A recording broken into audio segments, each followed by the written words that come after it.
And welcome to Q&A. I'm Tony Jones, and answering your questions tonight, world-renowned evolutionary biologist and author of The God Delusion, Richard Dawkins. And Australia's most senior Catholic churchman, the Archbishop of Sydney, Cardinal George Pell. Please welcome our special guest. Our first question tonight comes from Naomi Roseth. At Easter, Australia's religious leaders invoke the name of God in order to preach peace, tolerance, political integrity, social and moral fortitude.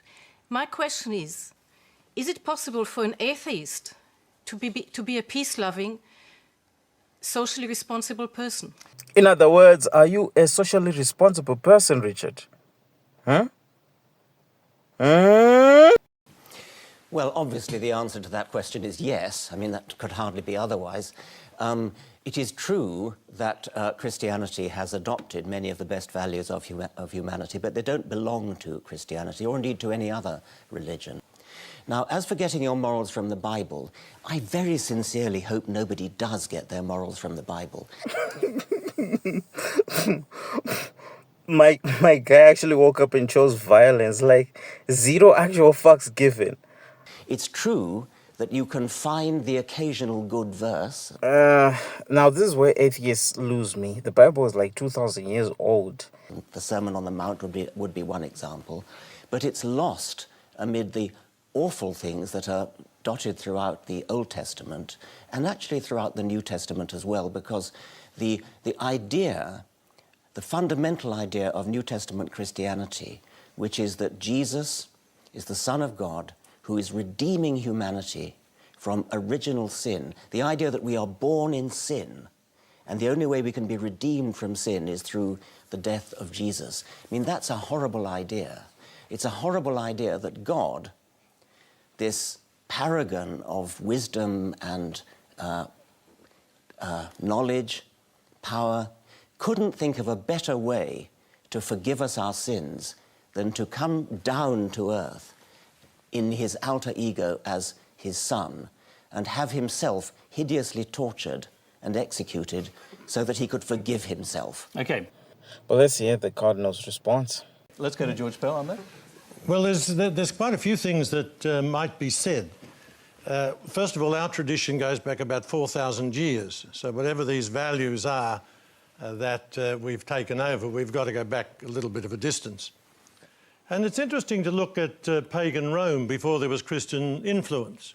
40% were slaves.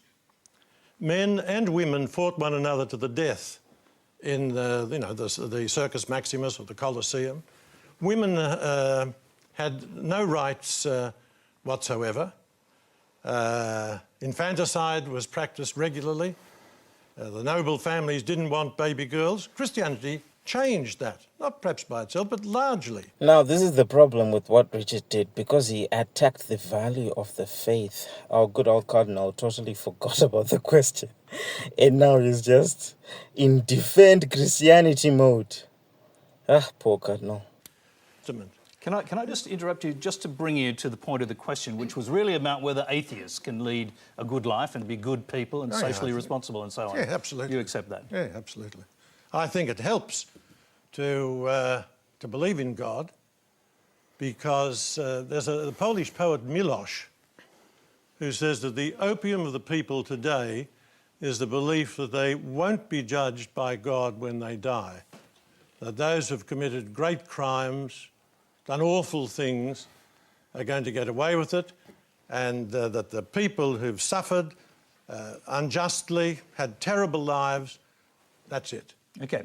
That's a very interesting point there. He's basically invoking the cardinal virtue of justice as one of the reasons for belief by essentially saying that bad guys must go to hell and good guys must go to heaven. I just find that hard to believe, though, because life isn't fair. I think fairness or justice are a human phenomenon, which are tools we use to continue living with each other harmoniously. Let's move quickly to our second question. It's from Claire Bonner. Religion is precisely often blamed for being the root of war and conflict. But what about all the good it has done for our society? God-centred religion has been the birthplace of schools, universities, hospitals, and countless developments in science as well. Richard, if you believe the human drive to seek the truth and to constantly improve ourselves is merely a mechanism for survival, then what's the point and why should I bother?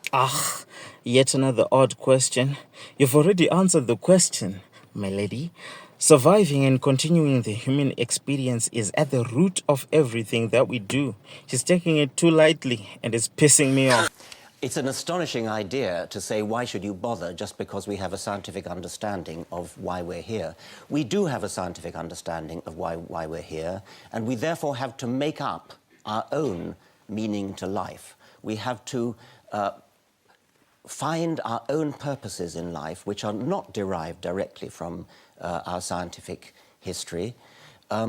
When you say that Christianity has been responsible for a lot of good, including science, by the way, which is somewhat ironic, I think that most of the great benefits in humanity, such as the abolition of slavery, such as the emancipation of women, which the Cardinal mentioned both of, these have been wrung out of our Christian history without much support from Christianity. So now Richard is saying Christianity had little to do with the abolishing of slavery, which was one of the points the Cardinal used in support of Christianity while addressing the first question.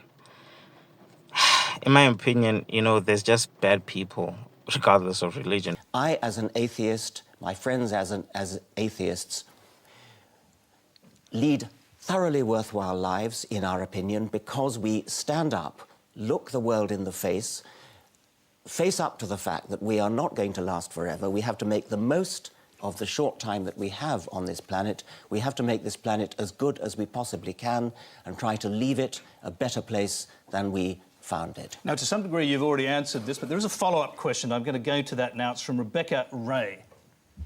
Okay, my question for you today is, without religion, where is the basis of our values? And in time, will we perhaps revert back to Darwin's idea of survival of the fittest? Without religion, there's philosophy. I actually think religion is a kind of philosophy because one of the definitions of philosophy is that philosophy is a set of guiding principles to life.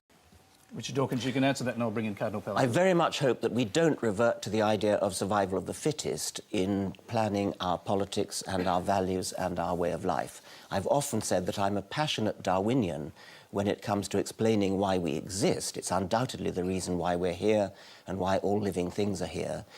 But to live our lives in a Darwinian way, to make a society a Darwinian society, that would be a very unpleasant sort of society in which to live. It would be a sort of Thatcherite society. And we want to, in a way, I feel that one of the reasons for learning about Darwinian evolution is as an object lesson in how not to set up our values and our social lives. George Pell. Well, it's interesting because I think in the space of about 2 minutes, Richard has said two different things. One of which is that science can't tell us why we're here, and then in the next minute, trying to say that it does. No, I said it can tell us why we're here. It can't. Well, I simply contradict you in that case. Well, what is the reason that science gives why we're here? Science tells us how things happen. Science tells us nothing about why there was the Big Bang, why there is a transition from inanimate matter to living matter. Science is silent on... we could solve most of the questions in science and it would leave all the problems of life almost completely untouched. Why be good? Why be good is a separate question, which I also came to. Why we exist, you're playing with the word why there. Science is working on the problem of the antecedent factors that lead to our existence. Now, why in any further sense than that, why in the sense of purpose, is, in my opinion, not a meaningful question. You cannot ask a question like, why do mountains exist, as though mountains had some kind of purpose. What you can say is what are the causal factors that lead to the existence of mountains, and the same with life and the same with the universe. Yeah, I share this view as well. Questions like why we exist on a grand scale are useless to me. because the best answer I can get is from what another person thinks. How we come to be is a question that's more interesting, although I subscribe to neither the Big Bang or the creation theory. Now, science over the centuries has gradually pieced together answers to those questions. Why in that sense? It's true that there are still some gaps, but surely, Cardinal, you're not going to fall for the God of the gaps trap of saying that, that religion is going to fill in those gaps which science has so far not yet answered. No, I'm not going to be diverted at all. I'm happy to come back to that. Okay. We will be coming back to it because I know there are questions that relate to some of the bigger issues you're talking about, but you could respond and then we'll move on to our next I one. hope I'll be allowed to. You certainly Thanks. will.